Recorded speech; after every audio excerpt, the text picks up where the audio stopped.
Assalamualaikum warahmatullahi wabarakatuh. Kami dari kelompok 6 akan membahas makalah kami yang berjudul Kajian dan Analisis Putusan Pailit nomor 24 garing PDTsus Pailit garing 2025 garing PN Niaga Surabaya.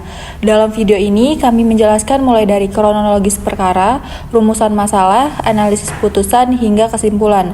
Sebelumnya perkenalkan, nama saya Adinda Krus Oktaria dengan NPM 23 12 01183. Perkenalkan, nama saya Nazwa Maharani Alam dengan NPM 23 120 11181. Perkenalkan, nama saya Nazwa Triska Amelia dengan NPM 23 120 1187. Perkenalkan, nama saya Dinda Nasiti Ditya dengan NPM 23 120 11178. Perkenalkan, nama saya Raja Maharpin dengan NPM 2523 2350 1147.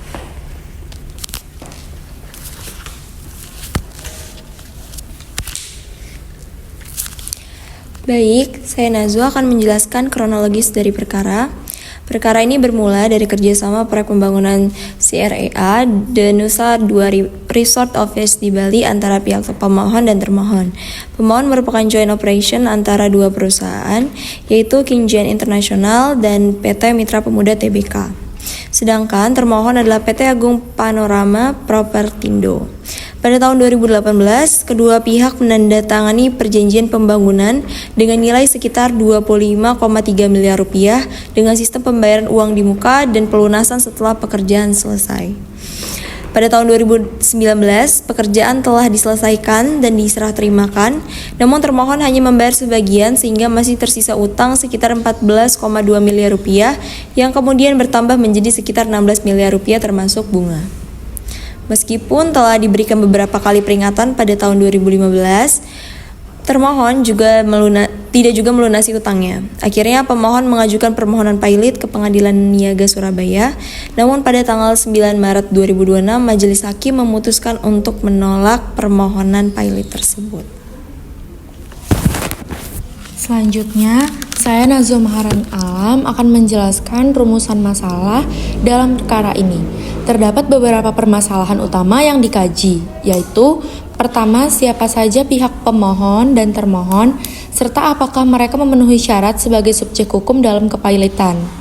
Kedua, apa alasan pemohon mengajukan permohonan pailit berdasarkan Undang-Undang Kepailitan. Ketiga, apa pertimbangan majelis hakim dalam menolak permohonan tersebut. Keempat, siapa yang seharusnya menjadi kurator dan hakim pengawas. Dan kelima, apa akibat hukum dari putusan tersebut. Rumusan masalah ini menjadi dasar dalam analisis hukum yang kami lakukan. Saya Dinda Nasiti akan membahas analisis putusan. Alasan utama pemohon mengajukan pailit adalah karena merasa telah memenuhi syarat pasal 2 ayat 1 Undang-Undang Kepailitan, yaitu adanya utang yang telah jatuh tempo dan adanya lebih dari satu kreditur. Namun majelis hakim justru menolak permohonan tersebut dengan beberapa pertimbangan penting.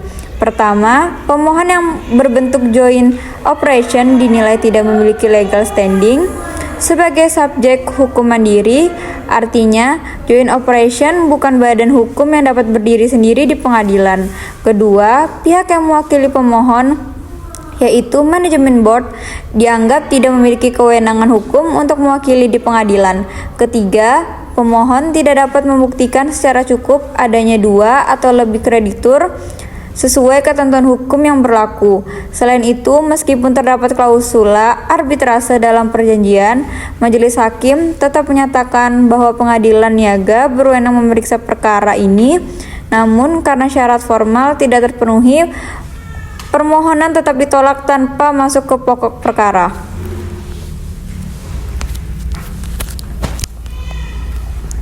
Saya Raja akan menjelaskan bagian akhir. Dalam perkara ini, pemohon sebenarnya telah mengusulkan kurator dan hakim pengawas. Namun karena permohonan pailit ditolak, maka tidak ada penunjukan keduanya. Adapun akibat hukum dari putusan ini adalah termohon tidak dinyatakan pailit dan tetap dapat menjalankan usahanya seperti biasa. tidak ada sita umum atas harta, dan tidak ada pengurusan oleh kurator. Namun, utang termohon tetap ada sehingga pemohon masih dapat menempuh jalur hukum lain, seperti gugatan melawan prestasi atau arbitrase.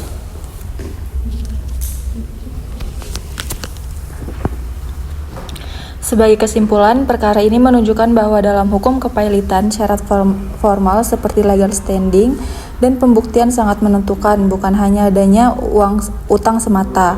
Terima kasih atas perhatiannya. Wassalamualaikum warahmatullahi wabarakatuh.